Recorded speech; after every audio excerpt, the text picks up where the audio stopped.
สบายดี อันนี้เป็นคลิปวิดีโอเนาะชื่อแอนนาเอง มื้อนี้จะมาแบ่งปันและก็แนะนำในคนที่สนใจเฮ็ดธุรกิจออนไลน์หรือว่าเฮ็ดเป็นแม่ค้าออนไลน์อยู่แล้ว แต่บ่ฮู้ว่าเขาจะตัดต่อรูปภาพตัวเองในใส่กับโปรโมชั่นจังใดเนาะก่อนอื่นแอนนาก็จะแนะนำเนาะคือโทรศัพท์ของแอนนาเองก็จะเป็น iPhone เนาะซึ่งแอนนาเองก็จะเป็นระบบของเขาก่อนอื่นเขาจะไป App Store ก็คือเขาจะพิมพ์คำว่า Search เนาะแอปที่อยู่นี่มาการอนเนาะเป็นแอปที่ใช้ง่ายๆไผก็ใช้ได้และสามารถตัดต่อทุกอย่างที่เราต้องการเนาะก็เข้าไป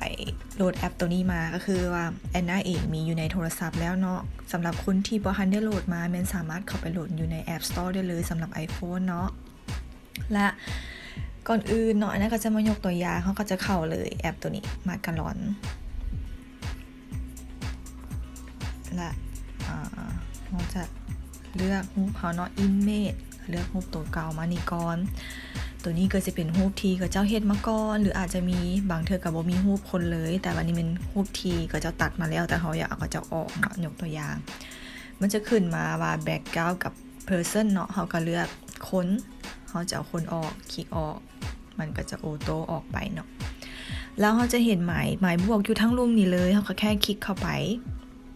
แล้วเขาก็ใส่คำว่า image ก็คือการเพิ่มรูปเนาะแอนนาก็จะเอารูปแอนนาใส่ตัวนี้ยกตัวอย่างมันจะออโต้เลยว่าจะเอาคนหรือเอาทั้งหมดเนาะเอาคนก็เลือกคนขึ้นมาแอนนาก็จะขยายรูปตัวเองให้มันกลมกลืนเนาะเวลาเขาจะเลือก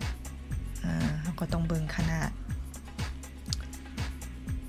ให้มันจับให้มันคือเนาะโดยปรับรูปได้ตามใจของเขาเลยเขาก็คลิกเบิ่งโอเคบ่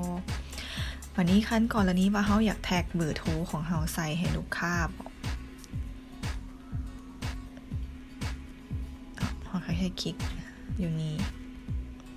เราก็พิมพ์ใส่เบอร์โทรของเขาติดต่อในการสั่งซื้อสินค้าเนาะใส่เบอร์ยังกันได้เนาะ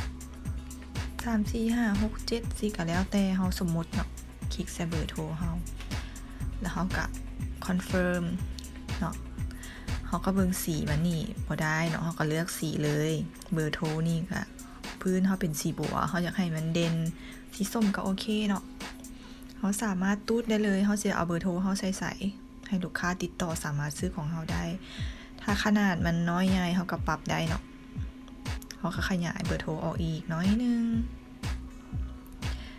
เท่านี้เองเขาก็สามารถเป็น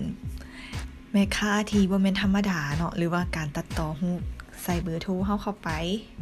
สำหรับลูกค้าที่สนใจอยากติดต่อนี่เขาก็เบิ่งความละเอียดของรูปเขาเนาะว่ามันโอเคแล้วบ่เขาก็เบิ่งระดับขอบมันเนาะกับเบอร์โทร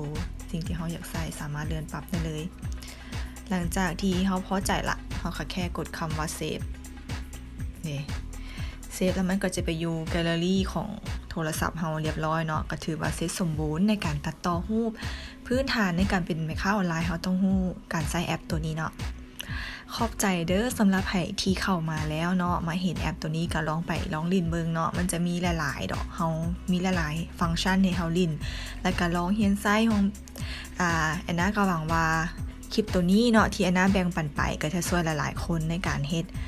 ออนไลน์และก็สร้างรายได้เพิ่มเนาะและคลิปหน้าแอนนาก็จะเฮ็ดตัวดีๆมาแบ่งปันอีกในการตัดต่อวิดีโอหรือว่าตัดต่อที่เขาสามารถเอาไว้ยิงแอดโฆษณาสำหรับใครสนใจก็แม่นฝากกดไลค์ติดตามเพจตัวนี้เด้อขอบใจบ๊ายบาย